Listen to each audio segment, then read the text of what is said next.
बड़ी बड़ी चीजें करते हैं जो कि रिक्वायर्ड हैं, बिल्कुल रिक्वायर्ड है। क्या हमें न्यूक्लियर सबमरीन चाहिए? बिल्कुल चाहिए। क्या हमें एक और एयरक्राफ्ट चाहिए? 100% चाहिए। क्या हमें राफेल चाहिए? बिल्कुल चाहिए, कोई शक नहीं है। अपाची हेलीकॉप्टर्स हमें चाहिए प्रचंड, नो डाउट अबाउट इट। लेकिन हमें राइफल भी चाहिए। भारत की नौसेना एक ऐसी ताकत बनकर उभर रही है जिसने दुनिया की सबसे बड़ी नौसेना बना चुके चीन को घुटने पर लाकर खड़ा कर दिया। हालात तो इतने बिगड़ गए हैं कि चीन को यूनाइटेड नेशन की सिक्योरिटी काउंसिल में जाकर भारत की नौसेना पर बयान देना पड़ रहा। एटमी वॉरहेड्स की तैयारी में भारत 172 एटमी हथियारों के साथ पहली बार हमसे आगे निकला है। दरअसल भारत की नौसेना एक ऐसी ताकत बनकर उभर रही है जिसने दुनिया की सबसे बड़ी नौसेना बना चुके चीन को घुटने पर लाकर खड़ा कर दिया। हालात तो इतने बिगड़ गए हैं कि चीन को यूनाइटेड नेशन की सिक्योरिटी काउंसिल में जाकर भारत की नौसेना पर बयान देना पड़ रहा।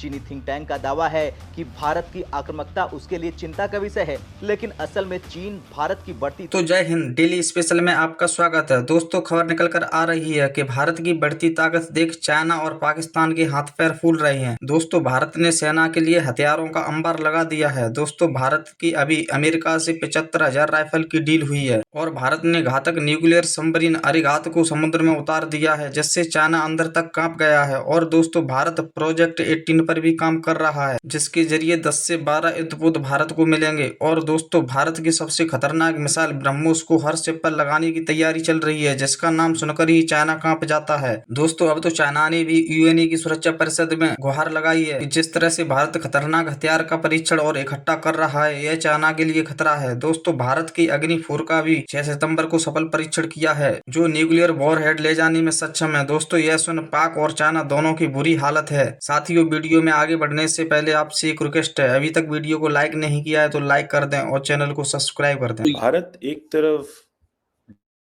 डिफेंस एक्सपोर्टर बनना चाहता है, लेकिन एक बड़ी तादाद में भारत जो है वो असला खरीद रहा है।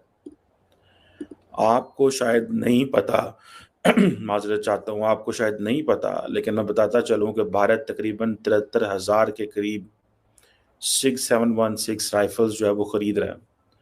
और ये एमुनेशन एंड पिस्टल मेकर एक कंपनी है सिग्स, और उन्होंने ये अनाउंस किया है कि भारत जो है एक नया उसने ऑर्डर दिया है तकरीबन 73,000 राइफल्स का। बहुत महंगा ऑर्डर है ये। इससे पहले मैं आपको बताता चलूँ कि ये तो एक ऑर्डर है ना, इससे पहले भारत ने ऑलरेडी भारत ने तकरीबन इसी तादाद के करीब जो गन्स हैं वो ली हुई हैं। तो तकरीबन इंडिया इस वक्त एक 145,000 के करीब जो राइफल्स हैं वो इंडियन आर्मी को देगा। ये 6 और की असेसमेंट है, वो कह रहा है, मैं नहीं कह रहा, ये वो बता रहे हैं डाटा।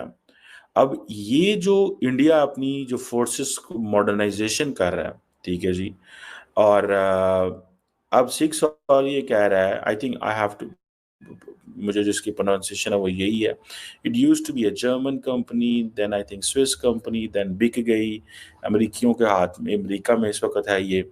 और ये जो पार्टनरशिप कर रहे हैं, and that partnership is for the modernisation effort, what the modernisation effort जो कि इंडियन आर्मी कर रही है। और ये सारी की सारी भारत की जो मिनिस्ट्री ऑफ डिफेंस है उसकी ये प्रोक्योरमेंट है। इसका मतलब क्या है? इसका मतलब ये है कि 2019 में पहले खरीदी, 3-4 साल उन्होंने ट्रायल किया, तकरीबन इतनी 72,000 के करीब गन्स का ट्रायल किया, देखा, और उन गन्स को इस्तेमाल किया। और अब देखें, अब इंडियन फौजियों के हाथ में अमेरिकन गन्स हैं, ठीक है जी, अमेरिकन गन्स हैं, बिकॉज दे अंडरस्टैंड कि उनको आइंदा आने वाले दिनों में किस तरह का थ्रेट है। वो जिस तरह का थ्रेट है उनको, उस हिसाब से वो गन्स जो हैं वो ले रहे हैं। अब फॉर एग्जांपल आप ये देखें कि एक तरफ हम ये महसूस करते हैं और हमने ये देखा कि भारत जो है वो उसको चाइना की तरफ से चलो है चैलेंज, लेकिन भारत जो है ये गन्स को कश्मीर के लिए भी इस्तेमाल कर रहा है, ठीक है जी। सो भारत कह रहा है कि this is all for the anti terror. एटमी वॉरहेड्स की तैयारी में भारत 172 एटमी हथियारों के साथ पहली बार हमसे आगे निकला है।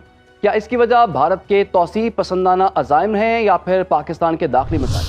देखिए, ये जो मुख्तलिफ तखमीने सामने आते रहते हैं कि मुख्तलिफ दुनिया की एटमी ताकतों के पास कितने एटमी हथियार मौजूद हैं, ये एक अंदाजे होते हैं लेकिन इनको वेरीफाई करना और इनकी हकीकत जानना इतना आसान नहीं है, क्योंकि एक दो ममालिक के अलावा कोई भी मुल्क जो है अपने एटमी हथियारों के ज़ख़ीरे का साइज़ या तादाद बाज़ाब्ता तौर पे अनाउंस नहीं करता, डिक्लेयर नहीं करता, और ये क्लासिफाइड हसास मालूमात समझी जाती हैं।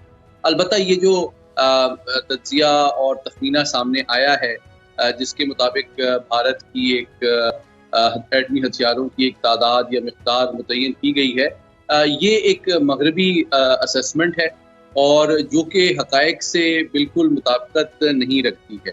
और दूसरी बात ये है कि ये भी एक हकीकत है कि भारत का एटमी प्रोग्राम जो है वो पाकिस्तान से बहुत पहले शुरू हुआ था।